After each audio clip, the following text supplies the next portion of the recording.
Assalamualaikum warahmatullahi wabarakatuh.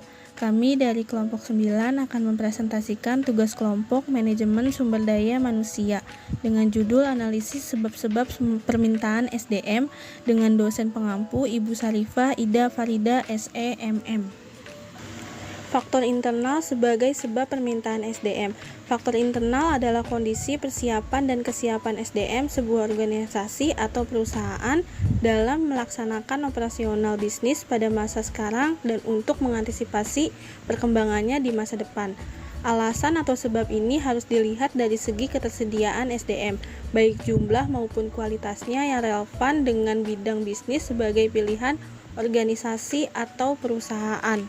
Berikut yang terdiri dari faktor internal. Yang pertama, faktor rencana strategik dan rencana operasional. Yang kedua, faktor prediksi produk dan penjualan.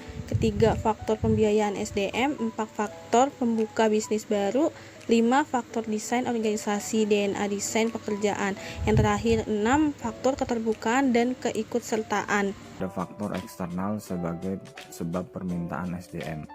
Faktor eksternal adalah kondisi lingkungan bisnis yang berada di luar kendali perusahaan yang berpengaruh pada renstra dan renov, sehingga langsung atau tidak langsung berpengaruh pula pada perencanaan SDM. Lalu sebab atau alasan faktor eksternal terdiri dari satu faktor ekonomi nasional dan internasional.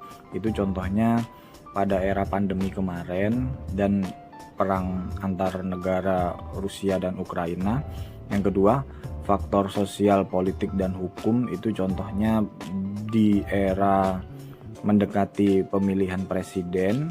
Yang ketiga, ada faktor teknologi, itu dimana saat ini manufacturing itu lebih cenderung menggunakan robotik. Dan yang terakhir, ada faktor pasar tenaga kerja atau pesaing. Selanjutnya, faktor ketenagakerjaan.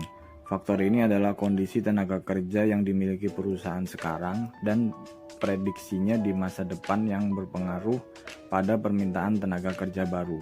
Kondisi tersebut dapat diketahui dari hasil audit SDM dan sistem informasi SDM sebagai bagian dari sistem informasi manajemen.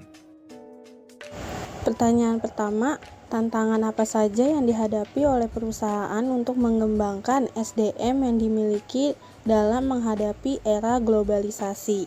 Jawabannya ada 3 hal tantangan SDM global, yaitu yang pertama, mudah menempatkan keterampilan yang tepat di tempat yang kita butuhkan dengan mengabaikan lokasi geografisnya. Yang kedua, diseminasi pengetahuan dan inovasi.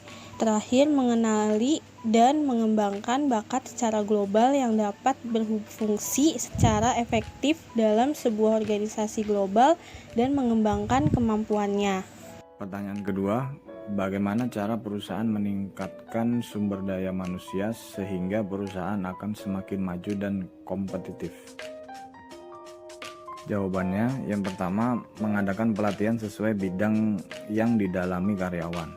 Yang kedua, memberikan penghargaan bagi karyawan yang berprestasi. Yang ketiga, memberikan kesempatan untuk menempuh pendidikan untuk karyawan SDM. Yang keempat, memberikan kenaikan gaji untuk karyawan produktif. Kesimpulannya, penjabaran di atas menyimpulkan bahwa peranan SDM dalam organisasi atau perusahaan sangat penting. Tidak semua perencanaan bisa berjalan dengan baik karena pengukuran kinerja SDM tidak dapat dilakukan secara akurat dan pasti waktunya. Manajemen SDM di perusahaan juga sangat terkait pada biaya produksi yang harus dikeluarkan oleh perusahaan, terutama untuk gaji pegawai. Kemampuan pembayaran gaji juga dikaitkan dengan jumlah produksi perusahaan dan tingkat penjualan mereka. Sekian presentasi dari kelompok kami, kurang lebihnya mohon maaf. Saya akhiri. Assalamualaikum warahmatullahi wabarakatuh. Terima kasih.